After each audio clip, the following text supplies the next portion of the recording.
Oke, kembali lagi di podcast SMK Muhammadiyah 3 Purbalingga. Hari ini kita punya tamu spesial dengan materi yang spesial juga. Hari ini kita sudah kedatangan tamu spesial namanya Pak Umar dan satu Budea. Pak Umar dan Budea ini adalah panitia penerimaan peserta didik baru di SMK Muhammadiyah 3 Purbalingga. Agenda kita hari ini adalah khusus untuk cek fakta beberapa isu misinformasi yang beredar di luar tentang SMK Muhammadiyah 3 Purbalingga. Selamat siang Pak Umar, selamat siang Bu Dea. Gimana kabarnya? Selamat siang, baik. Alhamdulillah sehat. Alhamdulillah sehat. Anak-anak gimana Pak di luar? Ya seperti biasa, juga anak-anak. Masih oke. Pak, ini langsung saja nih kita ke materi. Oh iya. Nah, ini kan ada beberapa informasi yang beredar di luar terkait dengan SMK Muhammadiyah 3 Purbalingga. Nah, ini ingin kita klarifikasi langsung soal faktanya atau kebenarannya seperti apa.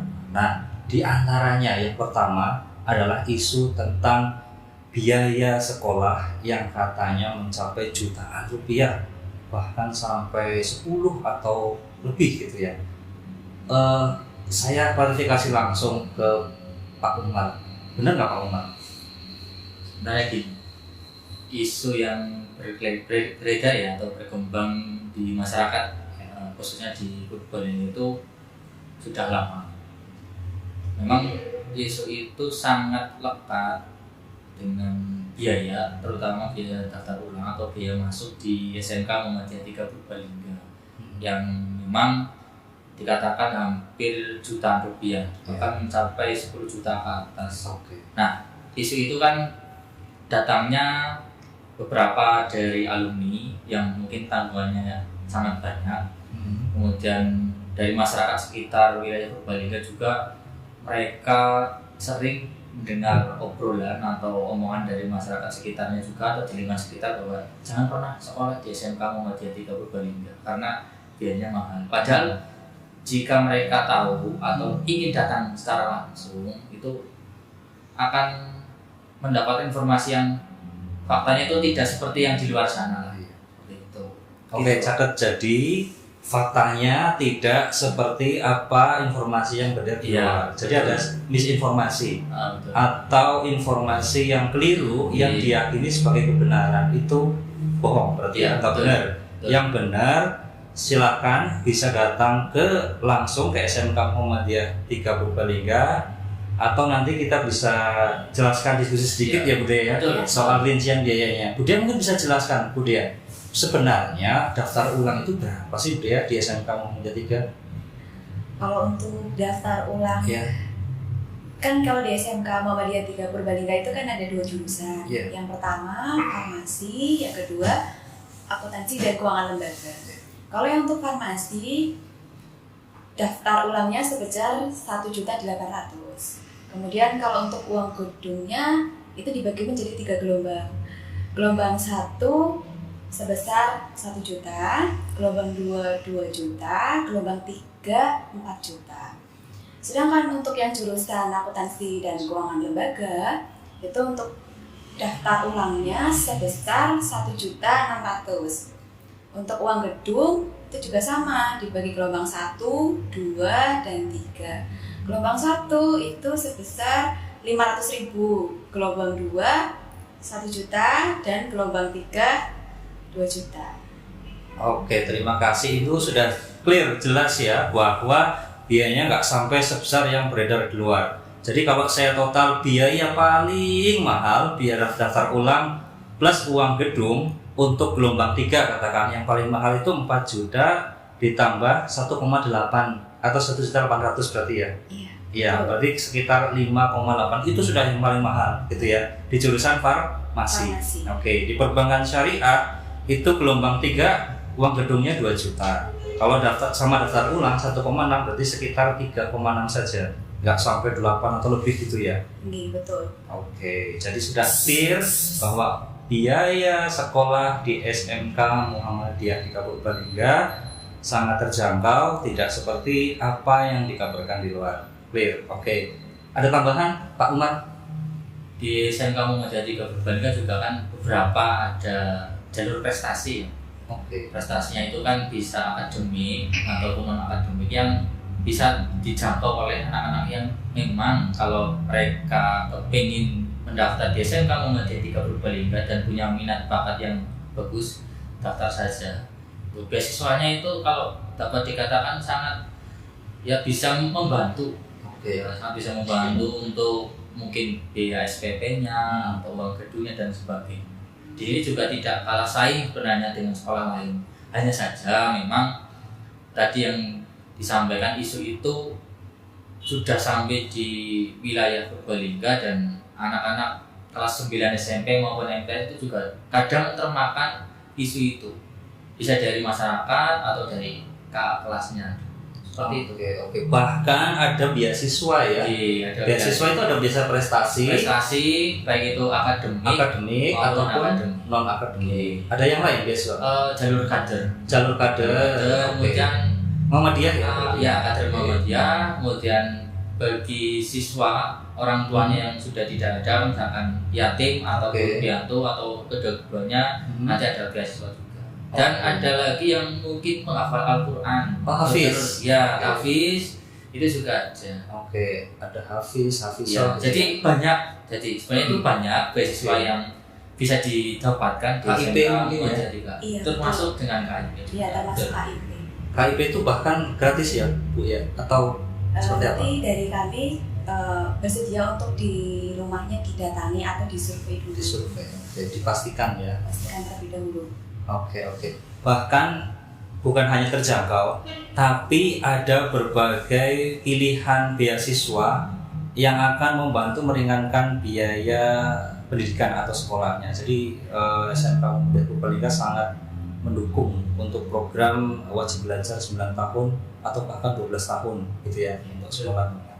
Oke, terima kasih sudah ada tambahan informasi. Kemudian kita beralih ke isu yang berikutnya. Ini soal fasilitas untuk atlet. Kita kan sekolah yang terkenal dengan prestasi atletnya ini Pak, Bu. Jadi ada voli kita berprestasi, pencak silat kita berprestasi. Banyak juga atlet yang lain yang berprestasi di luar mewakili daerah Purbalingga ataupun Jawa Tengah bahkan sampai ke tingkat nasional. Nah, ini ada kabar kurang sedap bahwa kita katanya fasilitas olahraganya itu kurang mendukung. Padahal kita sangat berprestasi, prestasinya cukup banyak Pak di bidang olahraga itu. Nah ini kan sedikit tidak sesuai ya antara prestasi yang baik dengan fasilitas.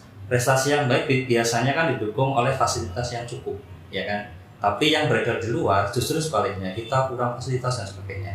Kita sudah buktikan kita cukup prestasi, artinya kemungkinan isu ini juga kurang benar karena pastinya ya kita cukup fasilitasnya. Nah ini kita klarifikasi langsung. Budaya dulu mungkin Budaya bisa jelaskan Bu fasilitas seperti apa sih yang sudah ada di SMK 3 Muhammadiyah 3 Purbalingga ini? Kalau untuk di bidang voli dan tapak suci itu kami fasilitas tentunya utamanya adalah pelatih ya. Pelatih. Pelatih itu kita ambil dari luar yang sesuai dengan kompeten bidangnya. Artinya kita mendatangkan pelatih khusus untuk anak-anak agar berprestasi. Oke, sip. Kalau terkait fasilitas kayak voli ada lapangannya ya di depan ya? Kalau voli ya jelas ada lapangan yang digunakan. Terus kalau untuk latihan bola, terus kemarin juga sempat saya melihat anak-anak di fasilitasi gym. Ya. Ada gym. Keren. Maksudnya mereka latihan basic di tempat gym. Nanti dibiayai oleh sekolah. Jadi bukan hanya lapangan, bola, net dan sebagainya. Mereka dimasukkan ke gym untuk melatih fisik gitu ya, Mbak? Iya. Jadi sangat support sekolah ini sebenarnya terhadap prestasi ya, baik akademik ataupun non akademik. Berikutnya isu yang berikutnya terkait jam kosong. Katanya di sini sebenarnya ada jam kosong dan sebagainya. Apa benar kayak gitu Pak Umar? Untuk masalah jam kosong itu kan sebenarnya dari anak sendiri sih Pak. Kadang kan anak itu istilahnya tidak suka dengan beberapa buku di sini. Jadi istilah jam kosong itu sebenarnya kurang sesuai gitu. Jadi anak itu kadang tidak suka dengan Bapak Ibu guru karena mungkin cara ngajarnya dan sebagainya. Jadi istilah nggak usah masuk lah seperti itu. Daripada masuk nanti membuat mereka semakin apa istilahnya tambah tidak bisa mengikuti pembelajaran. Jadi diistilahkan jam kosong. Sebenarnya sih gurunya ada di ruangan guru atau pas lagi di jam ngajar di kelas lain, silakan bisa dicari. Kalau saya itu ketemu anak-anak itu kadang-kadang kamu jam pelajarannya siapa? Gak ada Pak, gak mungkin gak ada. Pasti ada gurunya. Tinggal kamu itu cari bapak atau ibu guru yang pas jam di kelas itu, dicari aja pasti ketemu. Oke, artinya sekedar masalah komunikasi. Iya, hanya masalah komunikasi saja. Bu Dia mungkin ada cerita yang sama, ada tambahan? Hampir sama seperti Pak Momon. Oke, hampir sama ya. Artinya kita butuh komunikasi yang harmonis antara guru dan siswa agar tidak terjadi misinformasi. Oke. Berikutnya terkait fasilitas sekolah. Nah, fasilitas sekolah ini kan kita udah punya cukup banyak ruang kelas, gitu ya, sudah sangat cukup. Hanya beberapa ada yang dikeluhkan, ya kan? Ini beredar di luar sih, yang katanya fasilitasnya kurang lengkap. Padahal seperti apa sih kenyataannya? Dia mungkin bisa cerita. Terkait dengan ruang belajar anak, karena yang khususnya di bagian lantai 1 bawah, kelas 12 farmasi, itu kan mereka langsung kena sinar matahari ya, karena tidak ada ditutupi oleh korden. Jadi mereka merasa ketika pembelajaran itu kurang nyaman, kurang kondusif. Seperti itu. Oke. Hanya masalah itu gitu ya. Itu mungkin bisa diatasi gitu ya, secara berkala, secara bertahap. Oke. Kemudian yang berikutnya nih, bahwa kita katanya punya lab yang cukup lengkap di sini. Oke. Bisa dijelaskan mungkin lab apa saja yang kita punya, Pak Umar? Lab di SMK Muhammadiyah Kabupaten itu kan sebenarnya yang pertama itu lab perbankan yang di lantai 1, kemudian lab farmasi, kemudian di lantai 3 itu lab komputer. Sebenarnya untuk fasilitas secara umum kita itu sudah ada dan insya Allah itu sudah bisa mencakup semua materi pembelajaran, semua materi pembelajaran. Tinggal nanti anak itu bisa nggak sih merawat yang ada di fasilitas yang ada di sekolah. Kadang tadi yang disampaikan oleh Bu Dea, kenapa sih yang di lantai bawah itu merasa kepanasan dan sebagainya? Pak, ini panas, nggak ada penutup, misalnya gorden dan sebagainya. Itu karena keluhan dari siswa. Sebenarnya itu fasilitas di SMK Muhammadiyah 3 itu sudah memadai. Ya. Tinggal anak-anak itu mau nggak sih merawatnya. Kadang kan kalau anak sudah istilahnya nyaman, di zona nyaman, kan otomatis di kelas tetap nyaman. Tapi kalau anak memang di kelas, ya mohon maaf kadang sudah tidak nyaman di kelas itu, ya akhirnya memunculkan masalah-masalah baru yang akhirnya membuat isu yang tadi beredar bahwa fasilitas di sekolah SMK Muhammadiyah 3 itu kok dikatakan kurang, padahal sudah memadai, sudah mencakup keseluruhan. Itu aja sih. Bu Dea ada tambahan? Kalau mau menambahkan fasilitas yang ada di SMK Muhammadiyah 3 Purbalingga itu kalau untuk jurusan akuntansi dan keuangan lembaga itu tentunya difasilitasi lab komputer perbankan syariah yang di lantai 1, kemudian lab komputer yang di lantai 3. Oke. Jadi ada 2 lab. Luar biasa. Jadi 2 lab. Jadi biar mereka ketika pembelajaran tidak saling berebut. Oke. Itu berapa unit komputer kalau boleh tahu di lab bawah sekolah dan yang di lantai 3 itu? Kalau di lab perbankan itu kan sebenarnya posisi komputer itu kan berhadapan. Jadi ya sekitar 40-an ada. 40 satu lab ya? Iya, satu lab. Hanya saja kan rata-rata siswa yang jurusan perbankan itu kan tidak sampai 40. Jadi sekitar 20-an sampai 30-an.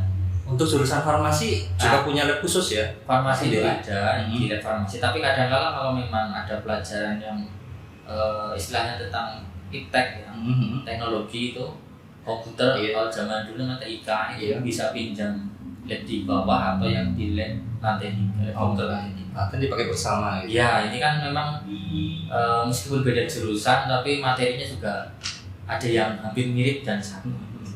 Oke.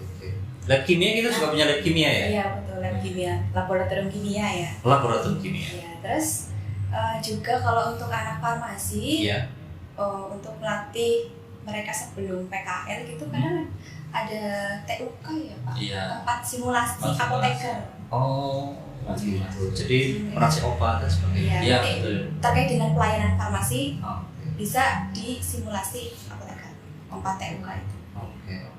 Saya dengar di SMK Muhammadiyah 3 juga ada dapur, tempat anak-anak berkreasi, bikin berbagai olahan kuliner, minuman, makanan dan sebagainya.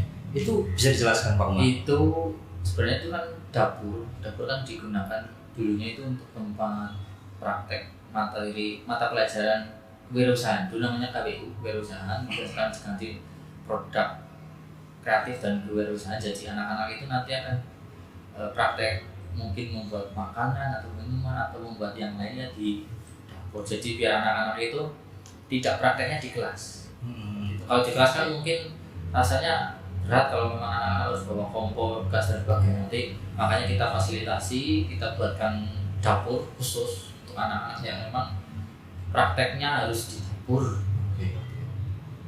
Ada tambahan udah ya? Ya sudah, betul yang dikatakan Pak Umar. Jadi tempat anak sekarang berkreasi, membuat produk, tidak hanya produk makanan. Ada kemarin anak saya lihat membuat jamu juga itu di laboratorium EKK ya, atau dapur ya. Oke, ini saya salah satu konsumen produk jamunya anak-anak ini. Jadi anak-anak itu kerja secara berkelompok, kemudian membuat produk jamu masing-masing. Ada temulawak, kunyit asam dan sebagainya. Ini jamu asli produk anak-anak SMK Muhammadiyah 3 Purbalingga. Jadi ada stikernya, ada brandingnya, artinya sudah mereka sudah tahu bagaimana cara mengemas dan membranding produknya. Memang diajari kayak gitu Ibu ya? Pemasaran.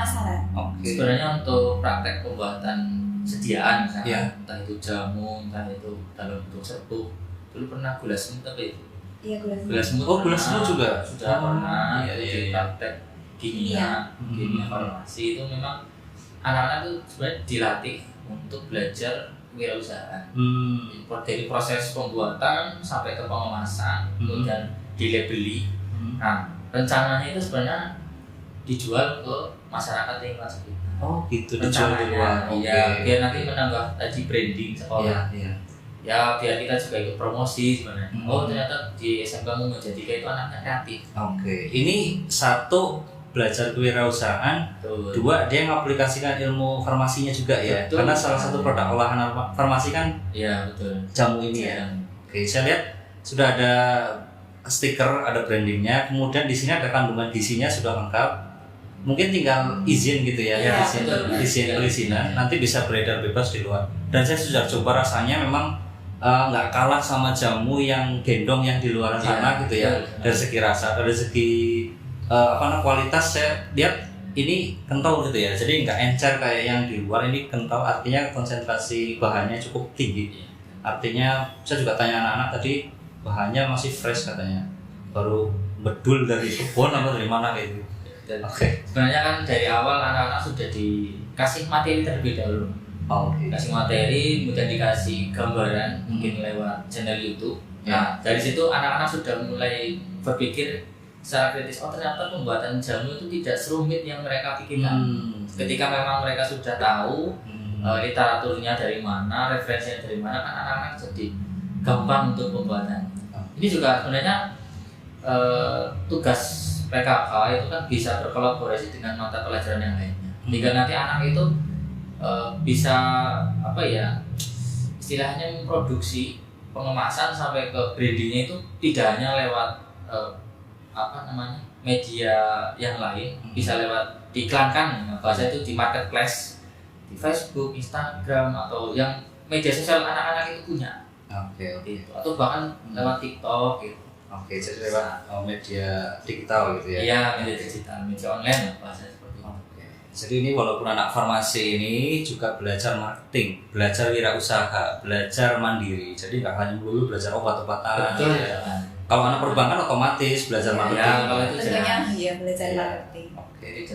Oke, itu sekilas soal cek fakta kita tentang misinformasi di luar yang beredar tentang SMK Muhammadiyah 3 Purbalingga. Jadi catat ya bahwa soal biaya tadi sudah clear bahwa kita tidak semahal apa yang dibicarakan di luar.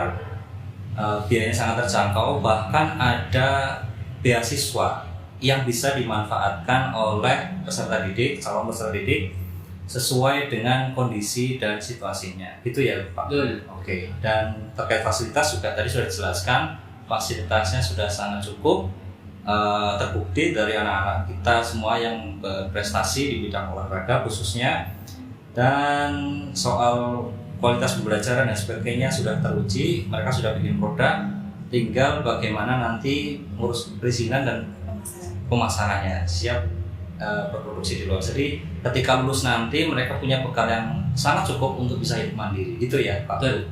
Oke, terima kasih. Kita tutup sampai di sini perjumpaan kita. Kita ketemu lagi di podcast yang akan datang. Sampai jumpa.